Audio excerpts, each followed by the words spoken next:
Iran ও Israel মধ্যপ্রাচ্যের বিবাদমান দুই দেশ। প্রতিনিয়ত দেশ দুটির মধ্যে উত্তেজনা বৃদ্ধি পাচ্ছে। মূল কথা হচ্ছে, এখন যদি দুই দেশের মধ্যে যুদ্ধ লেগেই যায় তাহলে কোন দেশ যুদ্ধে জয়লাভ করবে? আজকের এই ভিডিওর মাধ্যমে আপনাদের জানাবো ইরান ও ইসরায়েলের মধ্যে কোন দেশটি সামরিক ক্ষেত্রে বেশি শক্তিশালী। দুই দেশই বিশ্বের সামরিক শক্তিধর দেশের শীর্ষ 20টির মধ্যে অবস্থান করছে। সামরিক সক্ষমতায় শীর্ষ দেশগুলোর মধ্যে র্যাঙ্কিংয়ে ইরানের অবস্থান 14তম আর ইসরায়েলের অবস্থান 17তম। ইসরায়েলের প্রতিরক্ষা বাজেট $2440। অন্যদিকে ইরানের বাজেট মাত্র $995 কোটি। বাজেট র্যাঙ্কিং বিবেচনায় ইরান 33তম অবস্থানে আর ইসরায়েল 19তম অবস্থানে রয়েছে। সৈন্য সংখ্যার হিসাবে ইসরায়েলের চেয়ে এগিয়ে আছে ইরান। ইরানের নিয়মিত সৈন্য সংখ্যা 11,80,000, যেখানে ইসরায়েলের সৈন্য সংখ্যা 6,70,000। এর মধ্যে ইরানের রিজার্ভ সৈন্য 3.5 লাখ আর ইসরায়েলের রিজার্ভ সৈন্য 4,65,000। ইরানের মোট সামরিক বিমানের সংখ্যা 551টি আর ইসরায়েলের আছে 612টি। এর মধ্যে ইরানের যুদ্ধ বিমান আছে 186টি আর ইসরায়েলের যুদ্ধ বিমান আছে 241টি। ইরানের অ্যাটাকিং বিমানের সংখ্যা 23টি, যেখানে ইসরায়েলের আছে 39টি।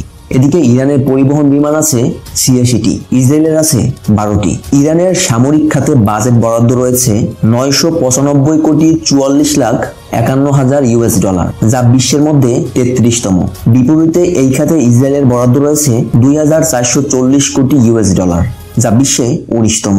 তবে বৈদেশিক ঋণ ও ক্রয় ক্ষমতার হিসাবে ইরানের চেয়ে বেশ পিছিয়ে রয়েছে ইসরায়েল। 48টি অ্যাটাকিং হেলিকপ্টার নিয়ে ইরানের চেয়ে শক্তিশালী ইসরায়েল, আর ইরানের অ্যাটাকিং হেলিকপ্টারের সংখ্যা মাত্র 13টি। ট্যাঙ্ক ও সাজোয়াজানের দিক থেকে ইসরায়েলের ট্যাঙ্ক আছে 1370টি আর ইরানের 1996টি। সাজোয়াজান আছে ইরানের 65,765টি আর ইসরায়েলের আছে 43,403টি। এছাড়া আর্টিলারি সক্ষমতা এগিয়ে ইরান, যেখানে তাদের রকেট আর্টিলারি MLRS এর সংখ্যা 775টি এবং সেলফ প্রোপেলার আর্টিলারির সংখ্যা 580টি। ইসরায়েলের এদিক থেকে সেলফ প্রোপেলার আর্টিলারির সংখ্যা 650টি এবং MLRS বা রকেট আর্টিলারির সংখ্যা 150টি। নৌবাহিনীর শক্তির দিক থেকে এগিয়ে আছে ইরান। দেশটির 101টি যুদ্ধজাহাজ রয়েছে, যেখানে 60টি ফ্রিগেট এবং 21টি টহল জাহাজ আর ইসরায়েলের যুদ্ধ জাহাজের সংখ্যা 67টি। এর মধ্যে টহল জাহাজ আছে 45টি এবং ইসরায়েলের কোনো ফ্রিগেট নেই। সাবমেরিনের দিক থেকেও ইরান শক্তিশালী। দেশটির সাবমেরিন আছে 19টি, যেখানে ইসরায়েলের সাবমেরিন আছে মাত্র 5টি। এয়ারপোর্টের সংখ্যায়ও ইসরায়েলের চেয়ে অনেক বেশি এগিয়ে ইরান। ইরানের এয়ারপোর্টের সংখ্যা 319টি। এর বিপরীতে ইসরায়েলের আছে মাত্র 42টি এয়ারপোর্ট।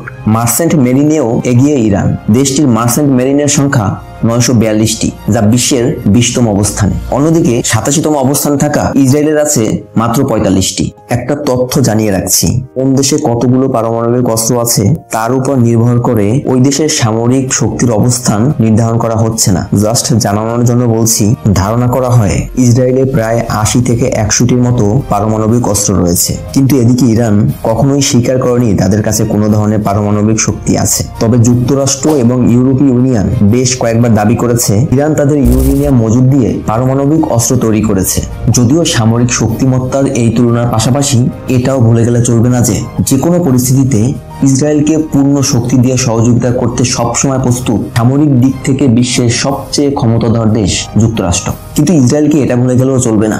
যুক্তরাষ্ট্র যদি সামরিক শক্তি দিয়ে কোনো ধরনের ইসরায়েলকে সাহায্য করে, তাহলে রাশিয়াও কিন্তু বসে থাকবে না ইরানকে সামরিক শক্তি দিয়ে সাহায্য করতে। আপনার কাছেই প্রশ্ন রয়ে গেল, ইরান না ইসরায়েল কে বেশি শক্তিশালী? আপনার উত্তর কমেন্ট করে জানাবেন। ধন্যবাদ।